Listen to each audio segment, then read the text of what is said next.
ulipon sila sa lain na mga tribo, lain na mga nasod. So nangayo sila pagpatabang kasagaran ani pag once nga ang mga katawhan sa Dios nabuhi sa pagpakasala tugutan niya nga kanang imo pagtuo sa imong pagpakasala maulipon ka niya na gitugutan na niya nga lain nga mga nasod nga ulipon kanimo. So kana nga panahon na so nagasulti dinhi nga ang Manase nga tribe is weak, huyang sila. Tapos ang pamilya ni Gideon pinaka-weak sa ilang tribo. Tapos, amazing kaayo nga nganong weak siya nga tao apan gitawag siya sa Dios. Wala ang Dios naglantaw sa imong kaalam, sa imong abilidad, apan naglantaw sa Dios kaunsa ang iyang katuyuan nga gitawag kaniya. So, naay ang tawag ni Lord, gitawag siya o gipadayag sa Dios kay Gideon nga siya ang gamiton sa Ginoo nga awon magaluwas. Hello, sir. Siya ang gamiton sa Dios awon daw tagaag kagawasan gikan sa mga Midianite. 7 years sila nga naulipon. Ha? Ako huyang gamiton ko ni Lord. Wala pa magani pinapatunayan. Wala dili magani ko kanang makipag-away tapos ikaw gamiton. So ana dinhi sa Judges 6:12 niya ana siya. Ug ang manulunda or the Lord appeared, the angel of the Lord, no? Nagpakita kay Gideon, ang Ginoo ana uban kanimo, ikaw kusgan ug maisog. Nakuha ko na nakuha ang akong attention ana ba nga si Lord gitawag niya si Gideon, ikaw isog. Kusgan, mami nagkag-isog, kusgan. Lord, wala siya naglantaw sa imong physical. Pero amazing kay si Lord na, Sir, ingnan ka ni Lord. Sir, ingnan ka ni Lord nga, ikaw kusgan, isog. Ikaw akong gamiton, paghatag o gagawasan, gikan sa pagkakurap sa atong presidente. Buhaton, Lord. Wala kang iba makaalam. Ang sama ni mo na. So, daghan kay kalaban, no? So, pero grabe si Lord nga, wala siya naglantaw sa ilado nga tao. Pag naglantaw si Lord sa unsay, kaya niyang buhaton sa usa ka taong mahuyang. So, ang lesson din nga, ginasulti ni Gala, God calls us not based on where we are, but based on His purpose in our life. Gato ako, ikaw ako, kitang tanan, praise the Lord. Sir, good to see you. Sa kitang tanan ba nga naagi tawag nga i-purpose? Hi! Welcome back! Mga salamat sa pag-keep sa akong Bible. Ay, no. Perfect timing yun, sir ba? Gikapoy yun na, sir, pero tagal magpapahulayan ni Lord. Dili kayo na ito. Muna siya, it is so good na ang sa katao ma-encounter niya kay si God. Kasi ako, nagkaroon lang naman ng purpose and life na ako the moment nga na-encounter na ako si Lord. And there will be a direction. Ma-redirect you God the moment nga ma-encounter niyo si God. There's no redirection the moment nga wala ka gibuak ni God. Sunod. So, nino din no, so, sa tribo ni Gideon, gikan siya sa Manase nga tribo, pinaka-weak siya nga tribe, pero gipili siya. So, Gideon was from the tribe of Manase, the least and weakest, yet God chose him. Ikaw karon dili man ka bray, siguro dili ka wala ka napatunayan sa kalibutan, siguro wala ka nagka-medal sa inyong school, wala lang dito. Pero sultihan ko ka mo, kitang tanan pinili o tinawag sa Diyos. Gipili ta. Wala mga ko na-expect nga, maging ikaw, no? So, kay tagod pa sa kuan, ingon ko, sa tibok na akong pamilya, ako nga man tingali, wala dyan medal. Sa diyan, nag-spread ako, and my entire family, so nakagyod. Pero feeling na ako, gugo, palikuwi nga na good. Pero wala ako nag-expect nga, si Lord, pinili ko sa Diyos para mga lagad kaniya. So same thing sa imo nga, kung ikaw mo duol, mo dangop diha sa Ginoo, ang bakba nimo imong kinabuhi, husgan ug isog ka para sa Dios. Kay tungod ang Dios mo naghatag kanimo balaan nga espiritu aron makabarog ug makabuhat sa katuyuan sa Dios. So, God called him a strong man. So, maduta sa Judges chapter 6 verse 12. Ang Ginoo ana uban kanimo, ikaw kusgan ug maisog. So, mana siya no? So, nakita niya ana dinhi, God sees in us what we do not see in ourselves. Sa lantaw nimo karon kanang maulan niya akong kayang mabuhat. Pero wala nimo nakita kung saan nakita sa Dios na kaya ka gamiton sa Dios sa pinasahik na mga pamaagi. Kumbaga, bisag gamay lang ka, lantaw sa tao, pero kung mudangot ka sa Ginoo, muduol ka sa Dios, ang Dios makahimo sa pagpataas kanimo. Dili pinaagi sa imong abilidad pagka-bright nimo aron ikaw mapataas. Apan mapataas ka sa Dios sa dihang ikaw magpaubos sa Ginoo. Amen. Gusto ipakita sa Ginoo na siya ang mag-deliver sa Israelites kay 7 years man sila nga naulipon gikan sa mga Midianites. So that time, nangayo sila tabang diha sa Ginoo. So ang kalaban, ang 100,000, isipon ninyo na, grabe kadaghan ang kalaban. So niingon ang Ginoo, nagkipag-istorya siya, nga gamiton ko ikaw ang ako ang gamiton, aron maghatag og kagawasan para sa mga Israelita. So, ang sinay tabo niya na, siya, niya ang Ginoo kaniya, pagtapok, pagtigom og mga mo makipaglalaban. So, nakatigom siya og 32,000 ka mga kanang manlalaban, mga warrior. Niya na dayon ang Ginoo, sobra na kay kadaghan.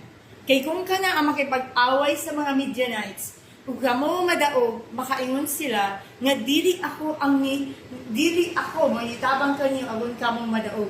Apan tungod sa inyong kadaghanon nga mga kawal. So niya si Lord, na sila. Kinsa ang mga natalaw dinhi?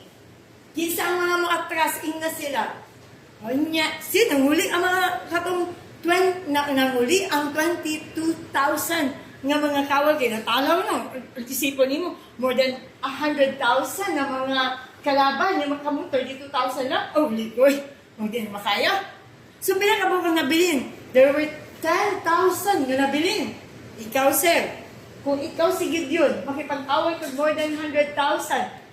Ang sama nimo kuan nga assurance nga di mo mga matay na. So ka? So, niya na pag yun sila, daghan na kaayo na. Kay basin mga mudaog mo, magpasigago mo ngayon nga ikaw, ang isipon nila nga tungod sa ilang kusog. Dili gusto ni Lord nga ang mapasidunggan tao, apan ang mapasidunggan ng Diyos. So dapat ka lang imposible yun nga makaingon yun ka, tungod yun sa Ginoo. No? Ha? Isa mo? Dili. So naana siya, sige, dadaan sila dito sa kanabitang river. Paingon kumaga, isulti na ko kanimo kung kinsa ang imong ipakuyog sa away. Katong dili na, ingon ko nga dili na siya ikuyog, ayaw na ikuyog. Kung ingon ko nga kana ikuyog. Adto sila, nanginom na sila. Katong tanan nga nag-inom nga dili ginamit ang ilahang mga kamot, kumbaga higop lang sila sa tubig ba, katong sila, gipapauli. Apan katong tanan nga ni gamit ug kamot. Ikuha sila, mauto ang si Lord kanang 300 ka tao, mao kana ang imuhang kauban sa pakipag-away sa mga Midianites. Sir, 300 na lang, over more than 100,000 ka mga kalaban. Atras ka, dili. Siyempre, si Gideon, weak siya, di ba? Wala pa siya napatunayan para makipag-away. Pero may kabalo siya nga ang anghel, nagipag-istorya kaniya nga siya gamiton aron maghatag og kagawasan sa Ginoo. Katuyuan lang yun sa Ginoo. Nga ang iyang mga katawan maghatag og pasidungog sa Ginoo. Siya, sige. So, kung ikaw nagduha-duha sa akong ginasulti, kuyugan ang imong alagad, servant. Ay, wala pa ni siya. So, sige, ang sulod ato, kung tinood nga, nagduha-duha man siya nga siya gamiton. kung tinuod nga ako imong gamiton, pwede ba, Lord? Ayaw ka sa Lord, ha? Kanang, pwede ba nga? Kaya itong panit sa parang balahibo sa sheep goods sa tupa, iyang ibutang dito sa kanang murag yuta ba? Kay that time is murag murag ani good sa something na sa murag palayan or something na. So, nagbutang siya og kanang balahibot sa tupa, niya na siya, Lord, makasiguro ko nga, ikaw dyan ang gamit sa kuha para maghatag kagawasan sa mga Israelita laban sa mga Midianites. Kung, yes sir, kung, musulod ka sir, kung pagkabuntag, mahimong basa kaayo kining panit sa tupa, tapos ang yuta, uga. Sige, kinabuntagan, matasig sa'yo. Nakita niya ang gatong balahibo sa tupa, iyahang puga, ug nakatigom siya usa ka bowl nga tubig. Lord, no? Siya gamit ko ni Lord. Pero naano siya, Lord, pero ay, pwede, ayaw lang din kasako. Ayaw lang kasako, Lord, pwede mo ni, na para may balan yun ako ba, nga ako dyan yung gamiton para maghatag kong kagawasan, pwede pa pagkaugma sa buntag, balihon na po ba nga mahimo nga ang katong balahibo sa tupa, mahimo nga uga, tapos ang yuta, basa. Pagkabuntag niya na, mao ba yun, nahitabo, sobrang dasig na siya, okay, sige, gamiton siya ni Lord. Ano nga siya, Lord? Siyempre, makita, maging ni Lord ng kasing-kasing, ma'am, 300 katao lang, imuhang kauban, para makipag-away, laban, mula Pilipinas, laban sa China. So, kagamay natin yan, China sa dakwa. So, murag ingana ba? So, iyang mga kawal, 300 lang kabuk niya, 100,000 ang kalaban. Sige, kung nagkaduha pa ka, ikuyog imong serban, adto mo dito sa kampo, sa inyong kalaban. Paminawa kung unsa ang ilahang isulti. So, that time, nadungga niya, naitawo dito nga nakadamgo siya nga naadaw kumbaga naipan nga niligid padulong sa tolda sa mga Midianites. Unya, natumba to siya. So, ang interpretation dahil atong malalakihan ka istorya, naminaw sila Gideon that time, ha?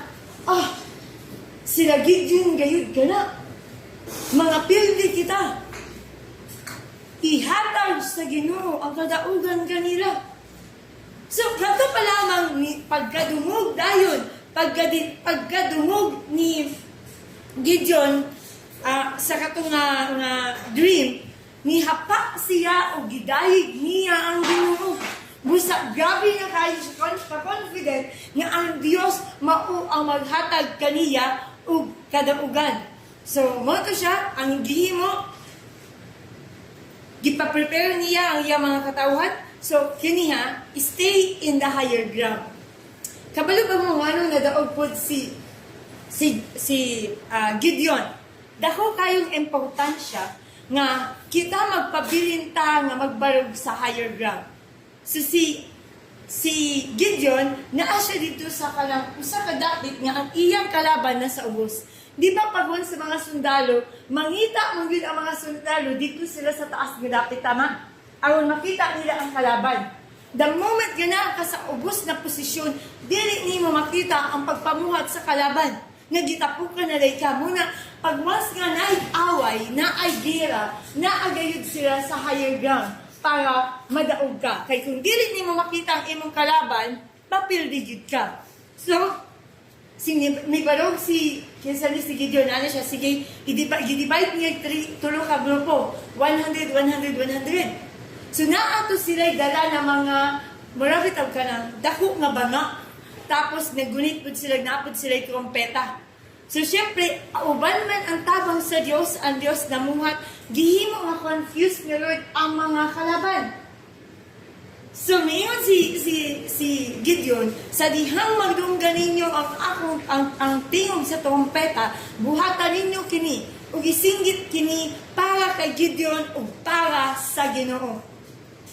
So, nagpatingog sila sa trompeta ug sabay kung kada kampo katong another 100 ug ilang gibuak ang katong mga banga. Sipo nimo ang mga tao syempre may dangaraton sila. Kaya ang Diyos naghatag og kahadlok sa ilahang kaaway.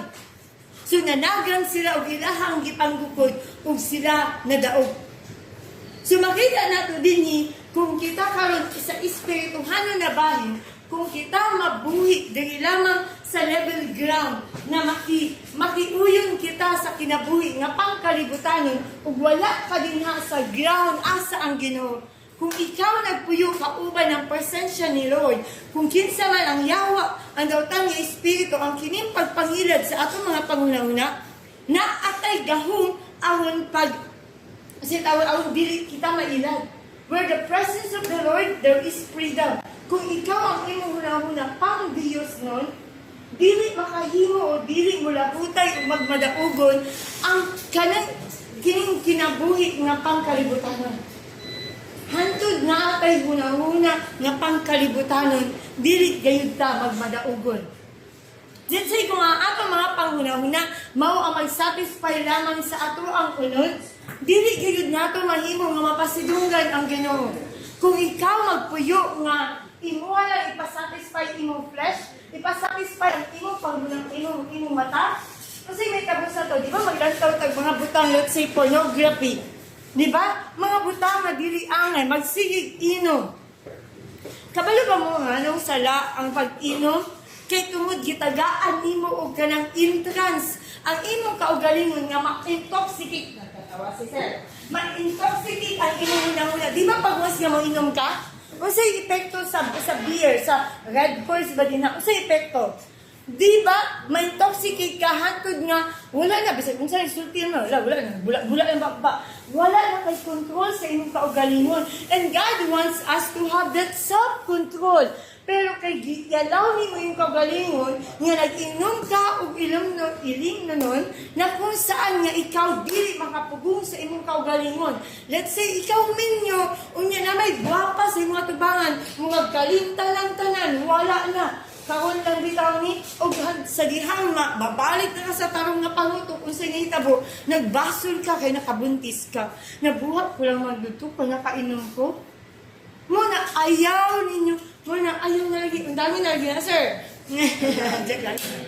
tinuod na pero tinuod so mo na ginaingon nga pag once kita nga magpuyo nga sama sa pangkalibutanon dili nato mabuhat ang purpose ni God. Let's say, balikan nato si Samson. Di ba si Samson, sa dihang siya gibuntis, ang iyang mama baog that time, pero gitagaan og anak ang iyang inahan, kay awon ang katuluan para usab nga sila, ang Israelita, matagaan og kagawasan. Pero ang iyang kusog nagikan sa asa, sa Dios, sa balaan ng Espiritu, ug pagtuman sa Dios. Sa dihang nisupak siya, ang sinitabo. Naputol, gipaputol, di ba? Naputol ang iyang buhok, giputol iyang buhok, nga dapat dili maputol, tama? Wala ang kusog niya sa katasun sa iyang buhok. Ang kusog niya na adinha sa pagtuman diha sa Ginoo. Kay kung ikaw magpadayon nga magatuman sa pulong sa Dios, ikaw ang Dios na ang pabong na akanimo. So same thing po ni sa ato karon na kanus ang Dios makakita sa inyong pagtuman. Ayaw ina ang Ginoo nga nahigugma ka kaniya. Kaya ang tao nga nahigugma, mutuman sa Dios. Muna na gani. Ma'am, minyo na ba? Wala pa, no? Ako, ma'am? Ha? Complicated? Wala, ma'am. Dali. Wala, yun happened. So here, ako masulti sa inyo, ha? Kung gusto ninyo nga malinawon ang inyong pamilya, o imuhang karelasyon. Ayaw ka mo pangita og babae o lalaki nga magtotoo lamang ni Jesus. Pangita ka mo og babae o lalaki nga nahigugma sa Dios, nga matawag na a man of God or a woman of God. Usa ka tawo nga makita nimo nga ay ibisan pa ang yawa mahadlok sa imong presensya. Nga naman kay tinuod ka nga na Ginoo. So muna sir, kung wala pa man mo nga minyo, ayaw lang mo anak na kontento sa kababae nga nituulan sa Ginoo. Apan usa ka babae o lalaki nga nituo og nagatuman sa Ginoo. Dakong kalahian ang usa ka tawo nga nagatuman sa Dios ug gatuo lamang gikan sa una-una. That person must be obedient to God. Pangitaa ang babae o lalaki nga mas nahigugma sa Ginoo kaysa kanimo. Mo nang tinuod, kung gusto nimo kay sultian ko ikaw, kung kana wala nahigugma kanimo, nahigugma sa Dios, moabot ang panahon nga ilaron, pasakitan lang ka. Dili mahimo nga kasaligan. Amen? Sir, yung mga katawhan din nga nagtuog kay Jesus. But anyway, ang message din is gamiton sa Ginoo ang bisan kinsa nga huyang. Ang Dios gusto nga mapasidunggan ang Ginoo sa imuhang kinabuhi. Dili base sa imong kaalam, abilidad, apan base kung unsa kadako ang Ginoo nga makahimo sa pagbuhat sa bisan kinsa nga huyang nga tawo. Ug gusto niya nga kitang tanan nga magpabilin kita sa higher ground. Pilia ang butang nga Diyos nun. Kay diha lamang kita mabuhi nga kanabitang madaugon. Dili gusto ni Lord, "Uy, kamusta? Lumalaban." Sa madyan yung ginapaglaban. "Kamusta? Lumalaban." Unsa lagi mo ginapaglaban? God said, dili gusto ni Lord na mag-battle ta. God wants us to fight, but God wants us to win in our battle. Yes, nagmadaugon ba habang nakipaglaban? Nakipaglaban ka, standing in your faith, but dapat magmadaugon ka. How long ni mo na ginapugan yung kaugalingon, dili magpakasala? Nagmadaugon ba? Dili ka magmadaugon sa kanang temptasyon. Kung dili ni mo kauban ang Ginoo. Amen. So let us stand. Let's pray. I hope and pray nga naamoy na katunan. Gihigugma mo sa Dios apan mas kahimot anta sa Ginoo kung kita magatuman kaniya. Ginoong Jesus, Lord, nagapasalamat ako sa imong pagkamaayo sa among kinabuhi. Ako nagaampo Ginoong Dios nga ikaw magapadayon nga magapamuhat sa matag kasing-kasing sa tanang katawhan o Dios na nakadungog ani nga pulong Ginoo. Lord, ikaw magpagstorya sa ilang private life, Lord, in Jesus' name. Lord, I pray, God, that they will take this seriously, God, that you are the God, Lord, nga nagatawag, nagapili, nagapaabot ka sa mga katawhan, nga mutuman kanimo, kung musalikway diha sa imuhang, sa musalikway, Lord, sa tanan, Lord, nga dili iya kanimo. I pray, God, na magapanalangin ka sa ilang mga kasing-kasing, tagay kalinaw, O Lord, ang ilang kasing-kasing, in Jesus' name. Lord, teach them, O God, to love and to forgive in Jesus' name. Lord, bless their work, their health, Lord, na may mga sakit Ginoo nga mga nabati karon. I pray, God, for healing upon healing in Jesus' name. I pray, God, that you will bless their family, Lord, in the mighty name of Jesus. Make these people, God, a true woman and a man of God who honors the truth and live for the truth, my Jesus. Lord, we give you praise, we give you honor in Jesus' name. We pray. Amen and amen.